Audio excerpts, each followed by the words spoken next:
टुनटुनी चिड़िया और उसकी बेटी रानी चिड़िया अपने घर में आराम से रहते थे। पर एक दिन टुनटुनी चिड़िया बहुत बीमार पड़ गई। माँ, तुम तो इतनी बीमार हो गई हो, तुम जल्दी से ठीक हो जाओ, मुझे तुम्हारी बहुत चिंता सता रही है। मुझे अपनी परवाह नहीं है, मुझे तो बस तेरी चिंता सता रही है। मैं तेरी खाने का इंतजाम कैसे करूँगी? माँ, तुम फिक्र मत करो, मैं खाने का इंतजाम करूँगी और आपका ख्याल भी रखूँगी। नहीं रानी नहीं, तू घर से बाहर नहीं जाएगी। ये जंगल तेरे लिए सुरक्षित नहीं है बेटा, तू अभी बहुत छोटी है। बाहर निकलते ही शिकारी पक्षी तुझे छोड़ेंगे नहीं मेरी बच्ची। नहीं माँ, तुम भूखी हो, तुम्हें अभी खाने की सख्त जरूरत है। मैं खाना लेने जा रही हूँ माँ। इतना बोलकर टुनटुनी चिड़िया के रोकने के बाद भी रानी चिड़िया घर से बाहर चली जाती है और इधर उधर खाना तलाश करने लगती है। पूरा दिन बीत गया, लेकिन मैं माँ के लिए खाना भी नहीं ढूंढ पाई। अब तो मुझे भी भूख लगने लगी है, मैं क्या करूँ? तभी कालू कौवे की नजर रानी चिड़िया पर पड़ती है और वो रानी चिड़िया के पास आकर कहता है, लगता है तुम खाने की तलाश में भटक रही हो। हाँ, मुझे कहीं भी खाना नहीं मिल रहा। मेरी माँ भूखी और बीमार है। मैं तुम्हारी मदद कर सकता हूँ, चलो मेरे साथ। तुम्हारा बहुत बहुत शुक्रिया। आज तो बड़ा इनाम मिलेगा मुझे, अब आएगा मजा। कालू कौवा रानी चिड़िया को एक दूसरी जगह लेकर चला जाता है, जहाँ जाकर रानी चिड़िया डर जाती है। वहाँ एक खतरनाक चिड़ियों को खाने वाला चील था। लगता है मैं गलत जगह आ गई हूँ, यहाँ मेरी जान को खतरा है। मेरी माँ भी मेरा इंतजार कर रही होगी, मुझे यहाँ से निकलना होगा। तभी कालू कौवा उस चील से कहता है, चील, ये देखिए, छोटी चिड़िया की बच्ची लाया हूँ आपके खाने के लिए। इसके बदले मुझे ढेर सारा इनाम चाहिए। अरे वाह कालू, ये तो देखने में ही इतनी स्वादिष्ट लग रही है, खाने में तो बड़ा ही मजा आ जाएगा। ये लो 500 रुपए। अरे शुक्रिया शुक्रिया। कालू कौवा उन पैसों को लेकर वहाँ से चला जाता है। नहीं नहीं, मुझे मत खाइए, मुझे जाने दीजिए। मेरी माँ मेरा इंतजार कर रही होगी, वो बहुत बीमार है, मुझे जाने दीजिए। बिल्कुल नहीं, मैं तुझे जाने नहीं दूंगा।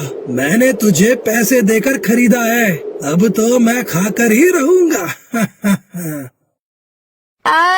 बचाओ, कोई तो बचाओ। उधर टुनटुनी चिड़िया रानी के घर ना लौटने पर परेशान थी। अरे इतनी शाम हो गई, अभी तक रानी वापस नहीं आई। मैं सुबह तक इंतजार करती हूँ, अगर रानी वापस नहीं आई तो मैं उसे ढूंढने जाऊंगी। उधर रानी चिड़िया बहुत डर रही थी। तुझे देखकर मेरा खाने को तो बहुत मन कर रहा है, लेकिन क्या करूँ, आज का खाना मैं खा चुका हूँ, इसलिए मैं तुझे कल सुबह खाऊंगा। तब तक तू मेरे पास यहीं कैद रहेगी। नहीं नहीं, ऐसा मत कीजिए, मेरे सिवा मेरी माँ का कोई नहीं है। अगर आपने मुझे खा लिया तो मेरी माँ का ख्याल कौन रखेगा? ए चिड़िया, मुझे ज्यादा परेशान मत कर, अभी मेरा सैर करने का समय हो गया है। इतना बोलकर चील रानी चिड़िया को पिंजरे में बंद कर देता है और खुद सैर करने के लिए चला जाता है। अगली सुबह होते ही बीमार टुनटुनी चिड़िया अपनी बेटी रानी को ढूंढने निकल पड़ती है। बहुत ढूंढने के बाद वो उसी जगह पहुंच जाती है जहां वो कालू कौवा था। तभी वो कालू कौवा टुनटुनी के पास आकर कहता है, अरे चिड़िया बहन, बड़ी परेशान लग रही हो, किसी को ढूंढ रही हो क्या? और मुझे तो लगता है तुम बीमार भी हो। हाँ कालू भाई, मैं बीमार हूँ। मेरी छोटी बच्ची मेरे लिए खाना ढूंढने गई थी, लेकिन अब तक वो घर नहीं लौटी, इसलिए मैं बहुत परेशान हूँ। मैं उसी को ढूंढ रही हूँ। अरे लगता है ये उसी बच्ची की माँ है, जिसके बदले मुझे पैसे मिले थे। मुझे कुछ तो करना पड़ेगा। अगर ये टुनटुनी चिड़िया चील तक पहुंच गई तो चील मुझे ही खा जाएगा। अच्छा, वो तुम्हारी बेटी है? अरे उसे तो मैं जानता हूँ, चलो मैं तुम्हें उसके पास ले चलता हूँ। बहुत बहुत धन्यवाद कौवे भाई, तुम बहुत ही नेक दिल पक्षी हो। कालू कौवा टुनटुनी चिड़िया को लेकर चील के ठिकाने से बहुत दूर अलग जंगल में चला जाता है। कालू भाई, यहाँ तो रानी नहीं है, कहाँ है मेरी बच्ची? अरे मैंने तो तुम्हारा बेवकूफ बनाया है। यहाँ तो रानी है ही नहीं। मैं तो तुम्हें यहाँ इसलिए लाया हूँ ताकि तुम रानी तक ना पहुँच पाओ, क्योंकि रानी तो मरने वाली है और उसके बदले में मुझे पैसे मिले हैं। तुमने मुझे धोखा दिया कालू कौवे, तुमने मुझे बेवकूफ बनाया। बता दो मेरी बेटी मुझे कहाँ है?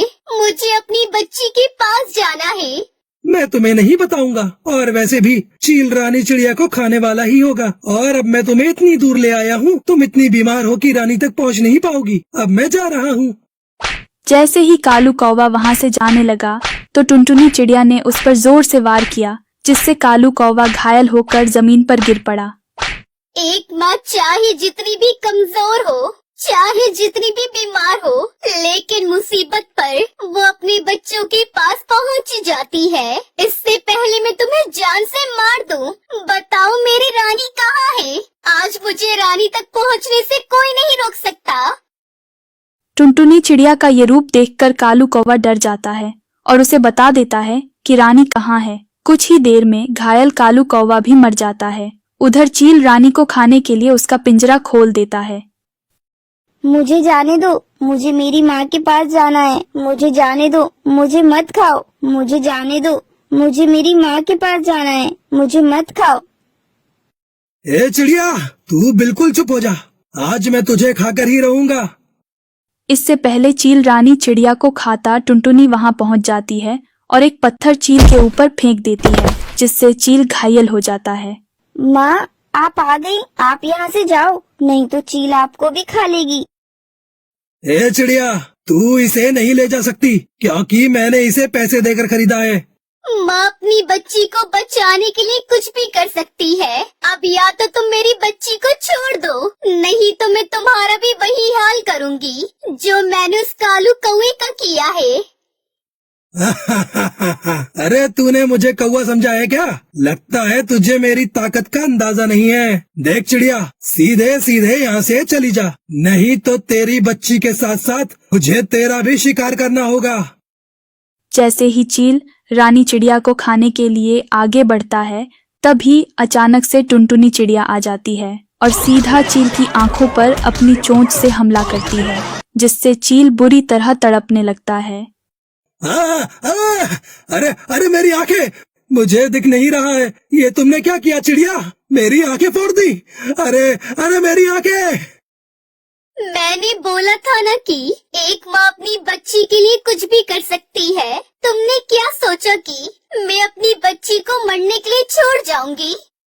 इस तरह चील को सबक सिखाकर टुनटुनी चिड़िया अपनी बेटी रानी चिड़िया को लेकर अपने घोंसले में चली जाती है। फिर दोनों माँ बेटी खुशी खुशी साथ में रहने लगती हैं।